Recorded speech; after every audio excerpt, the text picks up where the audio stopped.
Perfect. Well, let's see.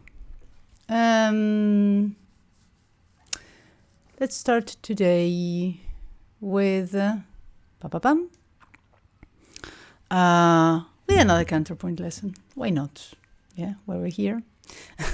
Now we're going to have today the second lesson with of the first pieces. Yeah, so we're going to finish that today. Yeah, and then you're going to have your first homework. You're going to love this. Yes, you're going to your actual homework. Yeah, or your assignment if you don't want to call it homework. Okay. Yeah, it sounds more serious. I started to be worried. Exactly. So for the talking about the assignment, for that I usually use MuseScore. I think I already asked you this, but the thing is, it's just a free software, so anyone can download it. Pretty decent. Yeah. We have to be thankful for it because it's absolutely free. So, I have a cantus firmus, yes, which I give, yes, a file, yes, and we use that cantus firmus for everything. Yes, so it's a cantus firmus. I'm going to, let's share the screen very briefly. There you go. So it's this, okay? You have the cantus firmus in the lower voice, yes, finishing here, just saying, yeah, and you can take the same cantus firmus in the upper voice, okay, finishing there, this one, yeah. So I just send you this file, yes, and then you have the two cantus firmus. Yeah, every assignment is always a cantus firmus on the lower voice, a cantus firmus on the higher, yes, in the upper voice. Okay. So let's start. Yes, unless you have a doubt from last week. Do you have a doubt about first pieces? Maybe not. I don't know. It was fine. Yeah, fine. Good. You have the articles of the first piece, actually all these pieces by now. So do you have the articles of the first pieces, the written material already? Yeah. Yes? If not, I can send it to you. Pardon? Did you send it to us? Yes, there are articles I wrote, yes. Which is whatever you see, when I share the screen, whatever you see there, yes, is it written in the article basically? So you have the written material, yes. So you can. Basically, it's in the drive. I can find it in the drive. Actually, it's in the. You know what? It's in the. The list of the articles I sent you. All the articles of WKMT of the blogs. Okay. In that Excel, you have Counterpoint. Yeah, one of the tabs. Okay. But where can I find that in the group? No, I sent you by email. I'm just in Gmail. Okay. Remember, I sent you an email with all the articles. The training lessons. Yes, exactly. If not, just let me know. I will send it again. But it's there. Yes. But it's in the tab called Counterpoint, and then you look for the title, like first pieces, second pieces. Yes, and you go. Yeah. Okay, let's start. Second lesson and last lesson before the assignment. Let's say assignment. Yeah. It looks nicer. Okay, so elements of contrast between the voices is the last thing we saw the last time. Yeah. So we're going to go to the compound intervals between voices. Yeah. Okay. So first of all, what's the compound interval to start with? Octave. Well, octave is on the verge. is an interval that is more than an octave. Yes, when you have a perfect fifth or a perfect 12th, yes, the difference is that they are an octave apart. Okay? So a perfect fifth plus an octave gives you a perfect 12. Yes? We can say perfect 12 or compound perfect fifth. Yes? It's the same thing. Yeah? You will be talking about the same stuff, let's say. Yeah? But that's compound interval. Why is this important? Yeah? Because we are not, I mean, it's not recommendable, it's not advisable, yes, to have more of a compound perfect fifth or a perfect 12th, yes, in between the voices, yes, as a distance. Not recommendable. Why is that? You see that in here you have C sharp, you have G sharp, yes. This would be, and this is a climax in this example, okay. Climax in this voice, yes, in the upper voice, reached by an octave. Why? Because more than that, it feels disconnected. Yes, when you have just two voices, yes, they need a certain amount of amalgamation between them. Yes, so if that doesn't happen, yeah, by separating the voices, it looks, or it has the effect of disconnection, or imagine two singers that they are one singer in one part of the room and the other singer in absolutely the other part of the room, and they're singing totally different things. Yeah. So that's why, yeah, please see this. Yes, it's important because the effect is quite noticeable. Yeah.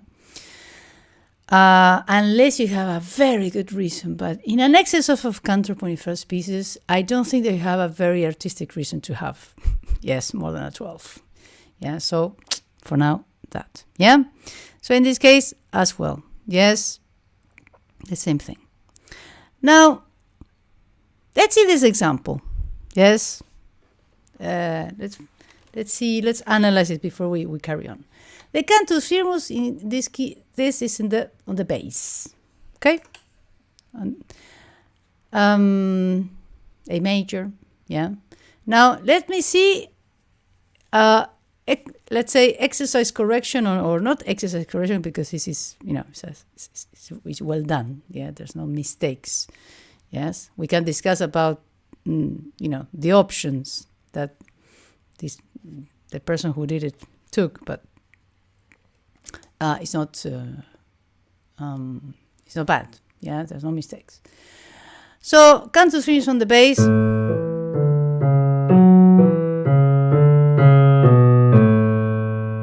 That's the cantus firmus. Yeah.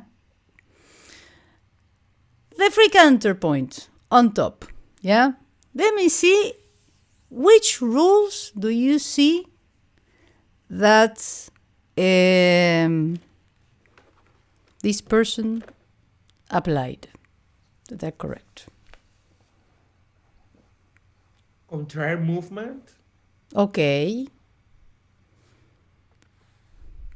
Contrary movement when you, for example, when you have, let's see. The first two notes. Okay, there you go. The first note is a? A. Yeah, but when say an A, it's an octave. Yes? The interval. Yes, exactly. Okay. Octave.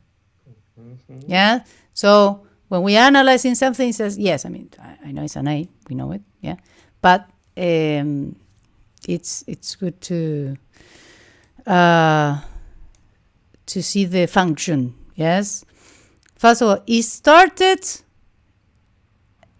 although it says an octave, it is an 8. Yeah, did it start with an octave?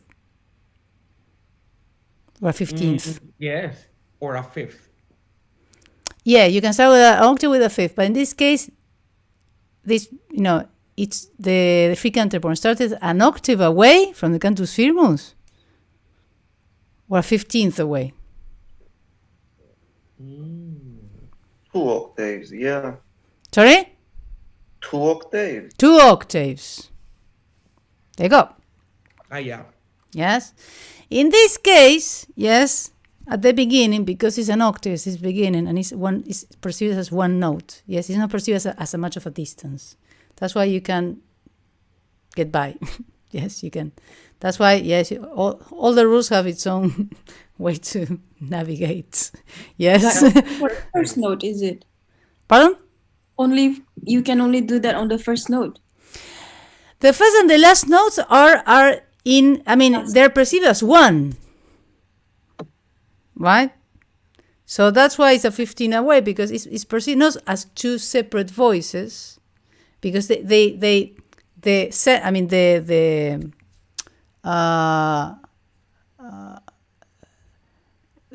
reason why you start and you end with the same note is because it's unity. Yes, they start in unity, they go separate, and then they go in unity again. So when they are one, yes, it doesn't matter. I mean, if you have 3 octaves, I think it's too much, no? But I think it's too much. When I say I think it's too much, it's how you connect 3 octaves away. How do you go back in 3 bars? Yes, without large skips or leaps. Yes, to go 3 octaves away. Yes, to get that interval. Yeah, but 2 octaves. Yes, when again it's one note. Yes, it's a unit. Yeah, you can get by, because at the beginning and the end, although it says octave, it's a 15th. It's not an octave. Yeah, although then the compound interval was followed. This is the only compound interval which is a 12. Yes, and this was followed, because when the voices get separated, they get apart. Now they're perceived as 2, and they should be perceived as 2. That's the whole point. Yeah. So, yeah, there are some things that we see but we don't observe. Yes, and it's good to see why as well. Yeah. So fantastic. As Joaquin said, okay, we can start with an octave or a fifth. In this case, an octave. Yes. What is the rule here that is followed? This one.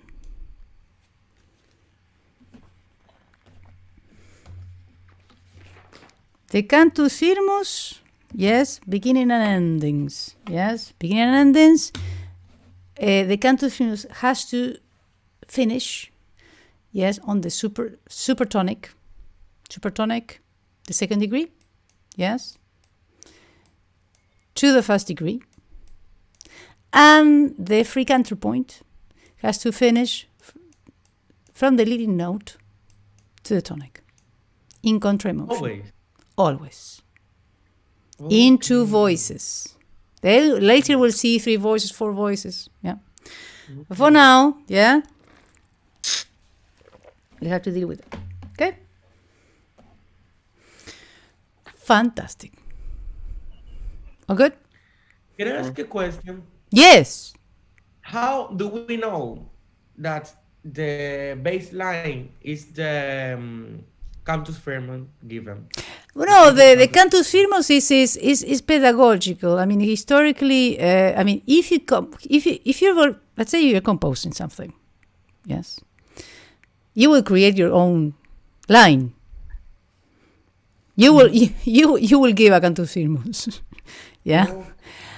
The story of the cantus firmus it comes from Gregorian chant, yes, in which from the Liber Usualis, in a book that very old, yes, one of the first books, yes, in the church, they have hymns, yeah, in the Catholic religion, yeah, and they used these modes, yes. That they were the Greek modes, yeah. So, because they were prayers, yes, they cannot be changed.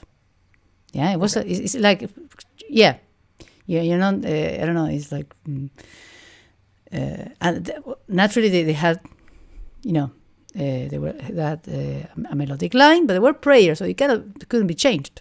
It's like change the what's in English, like Virgin Mary or. Mhm. Yeah, Only you cannot change that. Yes, okay. Or change the hymn of a country. Yes. So that was the given, the cantus firmus, the given, the cantus, the song. There don't was be changing. the firm. Yes, exactly. You don't change it. From there, I mean, it's a very long process, okay? 12th century, 13th century, 14th century, yeah? They started, yes, to add a fifth away, let's say, yes, above and below, something called organum, yeah? A technique, yeah? That will, by fifths, in parallel motion, yeah? Another voice, yes, another voice. And then, but it was the same rhythm. Then you have another, always, yes, that melody was cantus firmus. Later on, it was transformed in the tenor, yes, because the tenor is a line, comes from the Italian, the word tenere, to hold. Yes, it's the one that was held, yeah, the voice, tenor, yeah. And then you have voices above and below, yeah. And then you have another technique later on, yeah. They will call it discantus. Remember that this, yes, we saw in dissonance, disagreement, disconformity, this is apart, yes. So a shunt, cantus, yeah, there was apart from the main hymn. Yes. What was the difference? Musically speaking, it was different rhythms.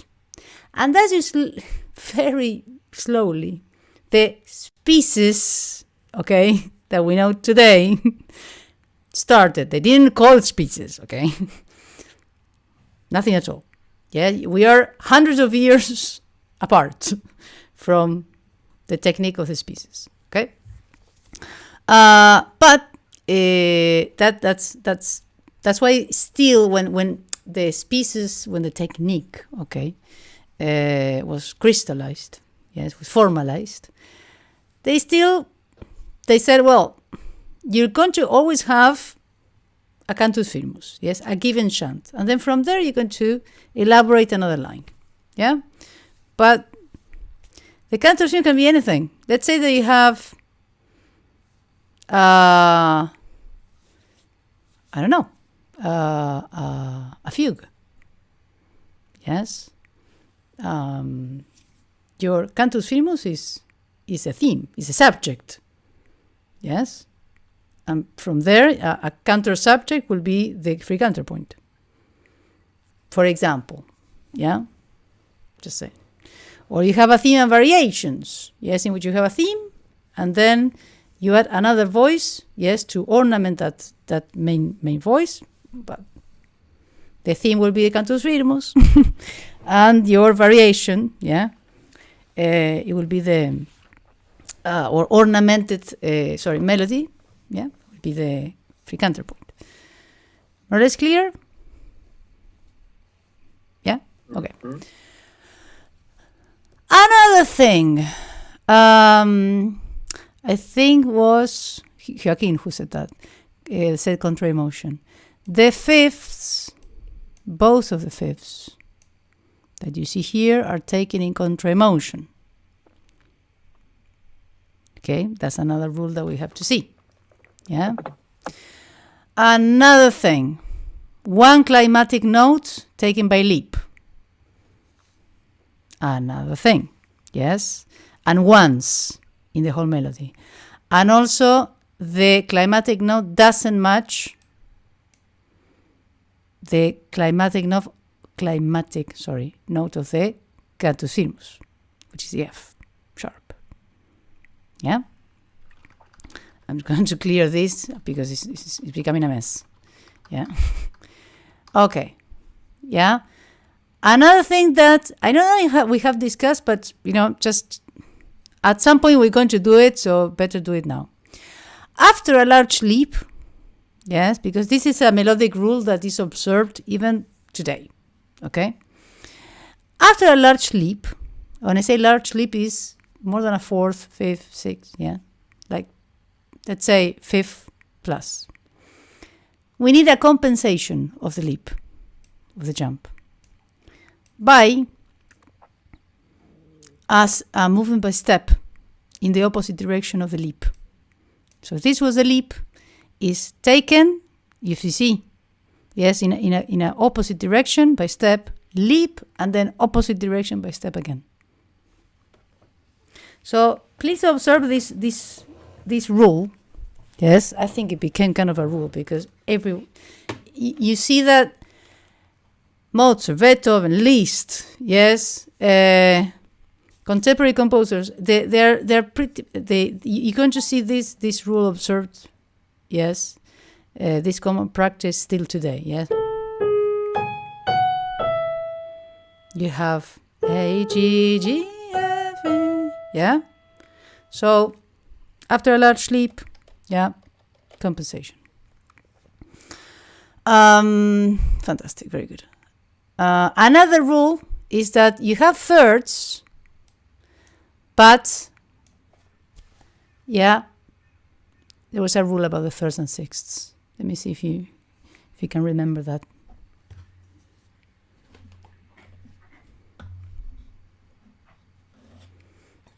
No? Maybe I didn't say it. No more than three thirds or sixths. Yes? Consecutively. Yeah? Up to 2 is fantastic. 3 is the maximum because if you keep doing thirds and sixths, yes, in a consecutive way, what will produce? What do you think?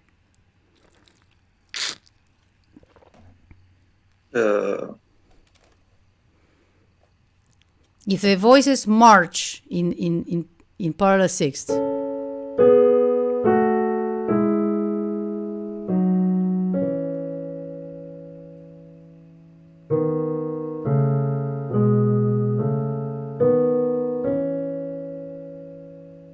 What happened? Parallel motion? well, it is a parallel motion, but I mean, technically, yes, it's not a fifth, it's not an octave, but it's not very independent. It's a doubling. You're doubling one note. Yes, if they're doing this, you're doing. Doubling doesn't mean independent. Yeah. Okay.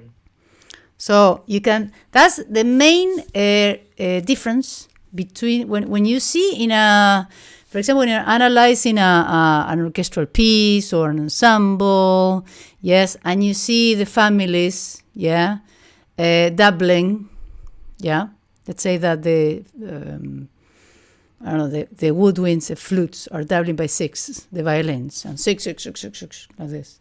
And say, oh, they're parallel. He says, no, wait, they're just doubling.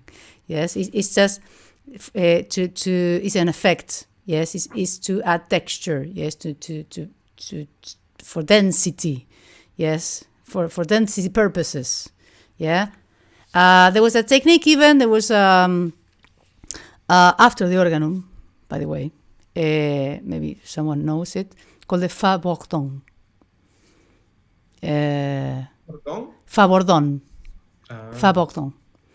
Yes. I know what it means. The Fabordon is basically instead of after the organum by fifths, yes, instead of fifths there were 6. Yes. So you have.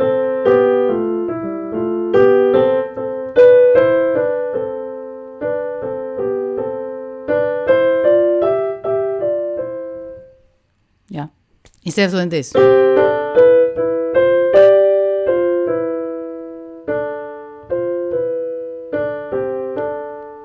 were doing this.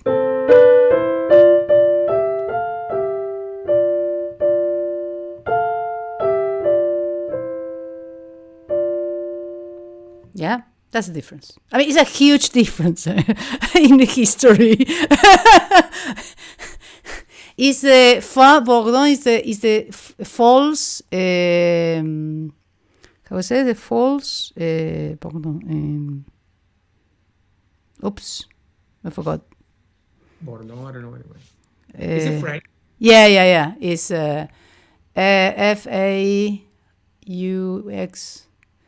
FAUXBOURDON. Fa bourdon. False what?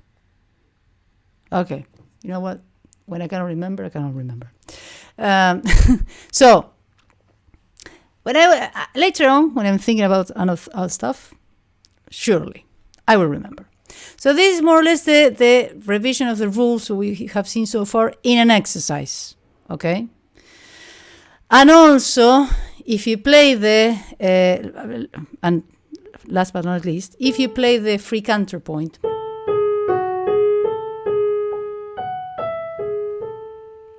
and you play the canto firmus,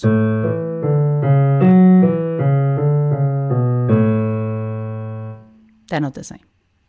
Very independent. They are very independent, exactly. Exactly, they should, yes, even at this stage, okay, they should be very independent, okay? All right, and the same thing, applies to this, okay?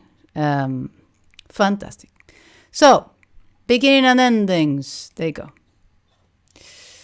Beginning and endings. Beginnings, when the canto firmus is located on the upper voice, the accepted intervals are perfect fifth and perfect octaves or unison. Yes, when you start and when you end, yes, you can start in unison. Yeah. Then please try to avoid them because it cuts. Yes, it ends the independence. Yeah, beginnings and endings, yes, because again, as I said, it's unity. Yeah, you come from a one note, you end up in the one note as a unit. Yeah. When the cantus firmus is located on the lower voice, just the octave or unison will be accepted. Yes. Why is that? Because imagine that you have a C and a G. C is the cantus firmus. Above that you have the G, the fifth. Move that G lower. Which interval do you have? If the G goes one octave lower from the C and you invert the interval. Off. Exactly. So we can't. Yeah, so just logically, yeah, we cannot start with a fifth. Yeah. And also, if you start an interval of a fifth, let's say you start on F, okay? Not so an F and then a C. It's that the F, I mean, if the C is a scale and you start on the F, when it's not pretty much of a unit there, remember the scale of the harmonic series. The fourth is Far away. Very far away. Yes, the fifth, though, is the 13th, is a third overtone. Fine, good. Yes, it's very close.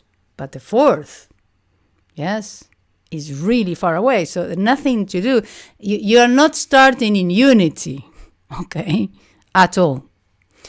Endings. The cantus firmus elaborates a melody that starts and ends on the same note. The tonic, which is considered the ultimate restful function. Yes. Over the end, this voice makes a melodic cadence that is formed by two sounds. This was what I said. The supertonic, or second degree, of the scale, yeah, on the contrapunctal voice and cantus firmus, and the leading tone, yes, or seventh degree, to the tonic again. Now, when the seventh degree, then we're going to see that in minor modes, we have to raise it, as we raise it in the harmonic scale. Yeah? Okay, so this is, by the way, the cantus firmus that appears here, okay, and here, is the one, yes, that's here, sorry, yeah? It's the one that you're going to have as a template, let's say, okay? In this case, yes, you have, you see that you have a little bit of until the 13th, yes, so it's a one more, yeah, that's like kind of a limit, yes, 13th, 13th, 13th, 13th, yeah. 13th is, by the way, a compound 6, yeah. 10th, compound 3rd, and, well, 9th is a compound 2nd, yeah. Okay, so you have, this starts on an octave, yes, 10th, 6th, 10th. You see, first of all, we're going to see the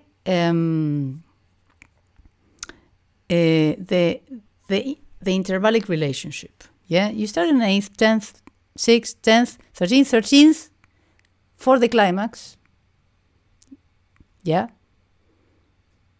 Also, that's why maybe they needed that. 10, 10, 8, 10, 8, 13, 13, 6, 6, 6, 8. So it's good to have these distances because you see how much they get, further away, and then how much they get apart. Yes, if you see from the beginning you have 8, 10, 6, yeah, shorter intervals, then 10, 13, 13, 10, 10, 10, yes, further apart, and then a little bit closer, a little bit further away, and then close, close, close, end. Yeah, so there's a, yes, remember that the counterpoint deals with vertical and horizontal, yes? Mm-hmm. How much apart, yes, and then the intervals themselves, yes, for example, you have,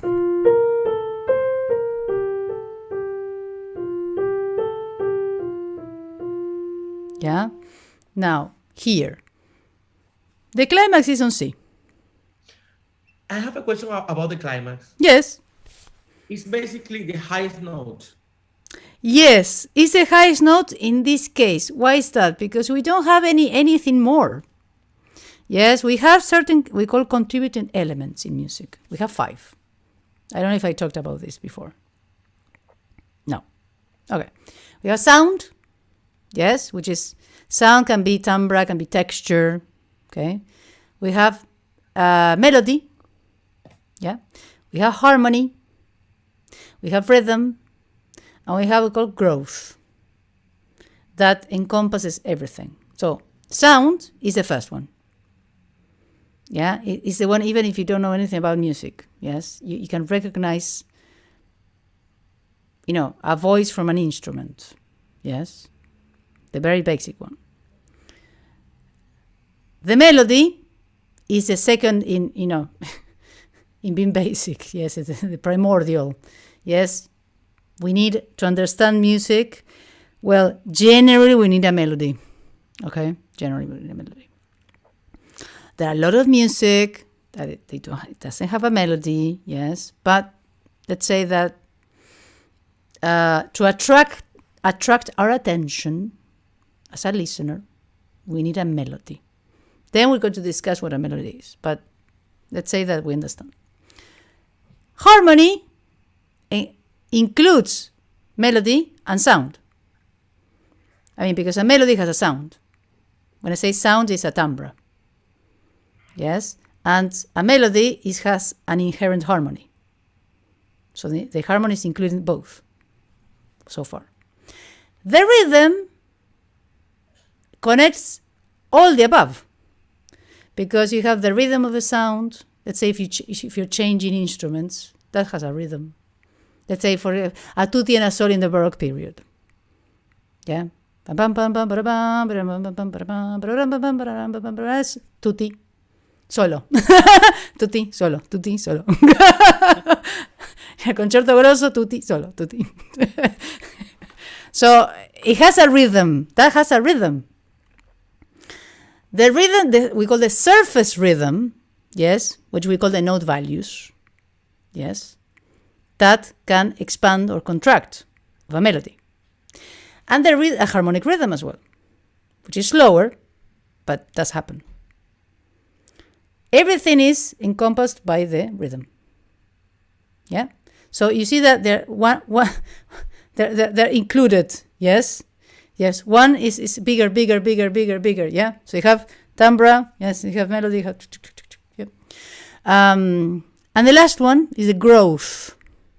Yes. This is a hypothesis that Yann LaRue made. Yes, I'm just clarifying the source. Yes, this is not an absolute truth. This is one vision, one viewpoint, and it's in the book Guidelines of Musical Analysis. It's a very interesting book. Yeah, and I have an article about that.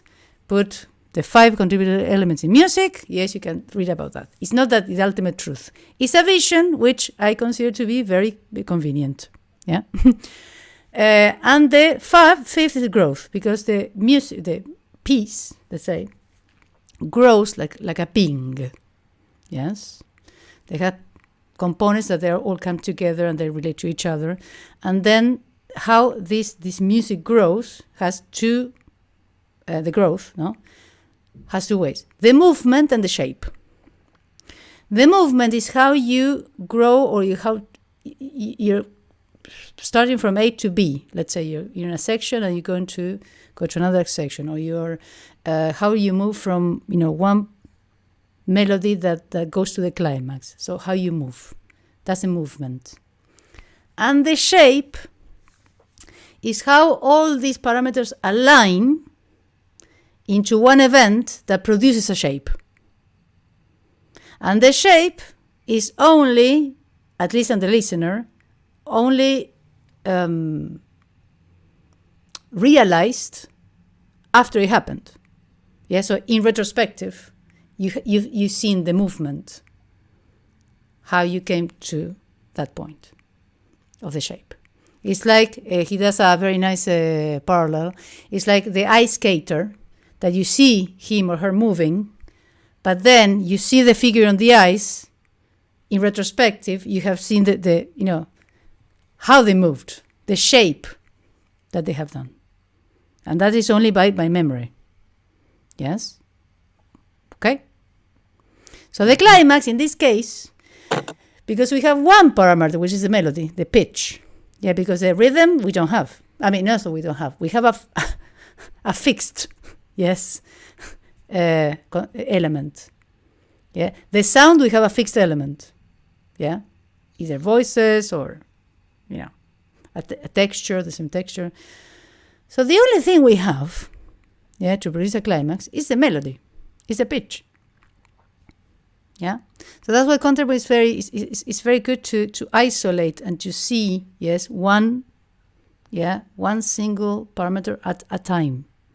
Yeah, because when you're analyzing something, it's sometimes very hard to do the analysis, which Panayotis, I'm sure he will know the word. For analysis? Of course. Analysis. Analysis, no? Is in Greek? Analysis. Analysis or analysis? Analysis. Analysis, yeah. In Italian, it's the same. They say analysis, which means... in English? No. In Greek. You have a very specific job in this course, okay? Stick to it. Giorgos will be very disappointed. Yes. I'm sure. What does it mean?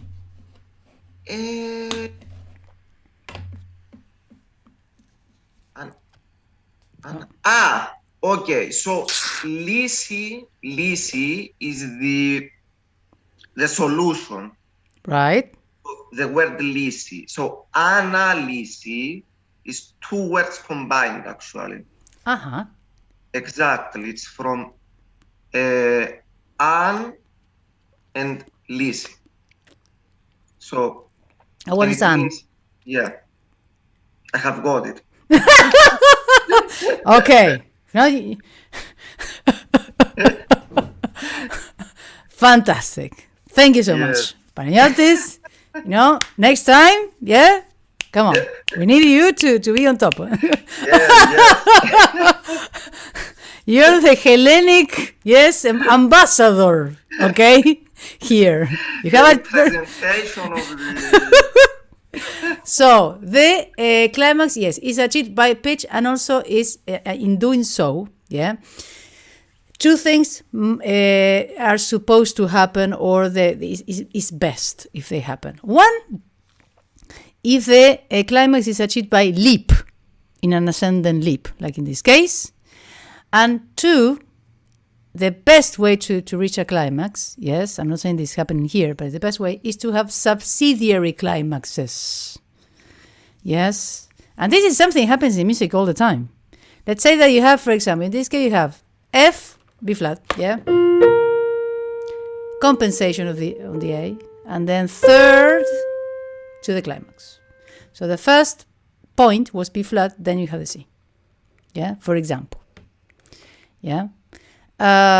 In this case, in the next case, yes, you have the B flat here achieved by an octave, and you see that this is in relation to we talked before. What we talked is step down, octave up, step down, down. Compensation of the leap. Yeah.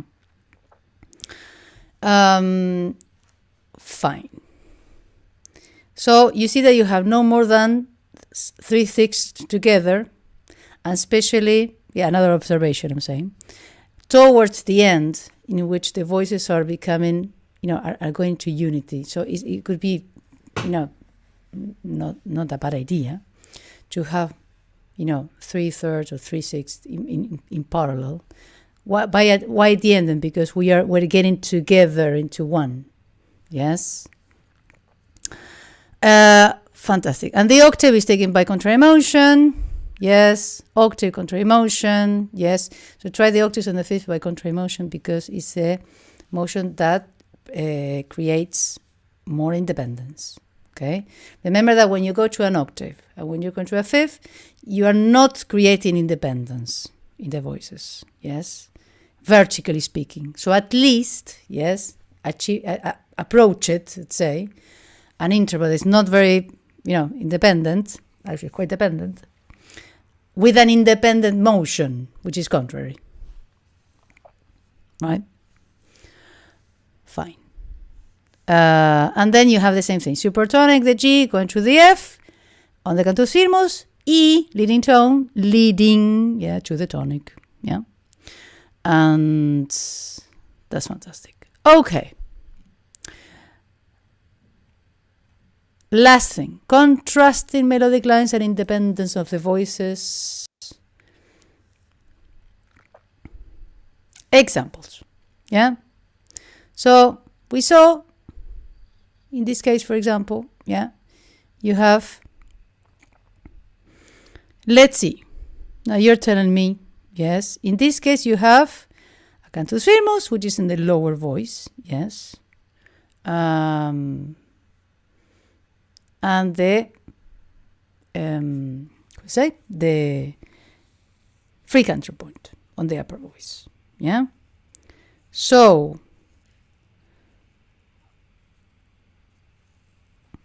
where's the climax, first of all? F sharp. Yes, exactly. And then is achieved by a 6, which, from Renaissance times, I can assure you, the minor 6 was the most dramatic interval ever. Yeah? The 6? The 6, the minor 6, not the major 6, the minor 6. Mm-hmm. Because it's connected with the Aeolian. The Aeolian was the nostalgic one.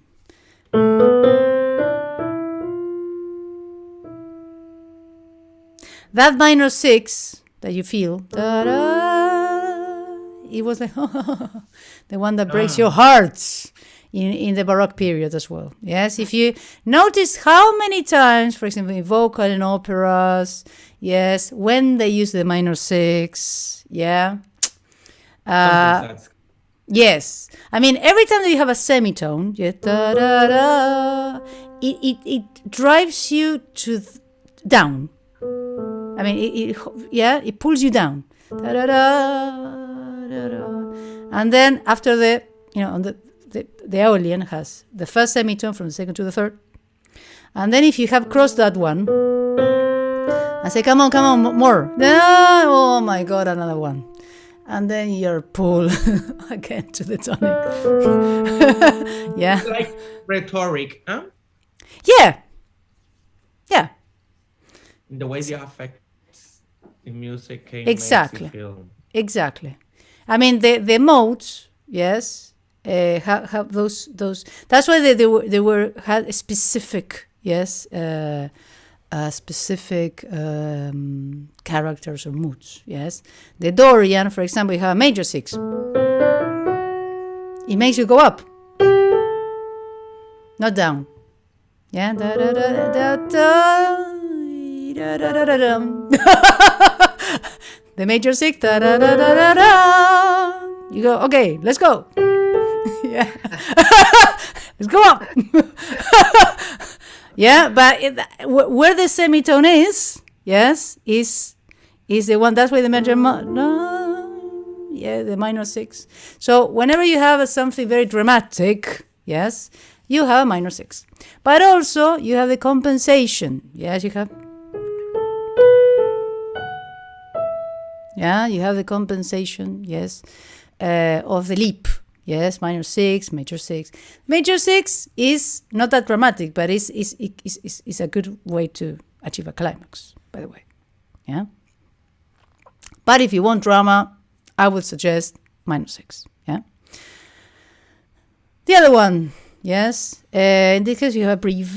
Yes, because of 4/2. Yeah. But in this case, if you see, yeah, you have a milder climax, but climax all the same, which is here. Yes. And then if you see, you have 3/6, 3/6, 6/8. Yeah. Very mildly, let's say. Yes. You just have 1 octave, no fifths. Yes. So the whole point of this, yeah.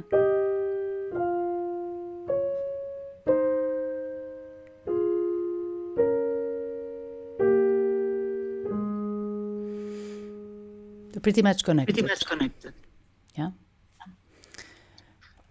There's not much difference. Yes, it's correct, but there's no, if you put a lot of thirds and a lot of 6, you have, yes, they connect to each other. Yeah.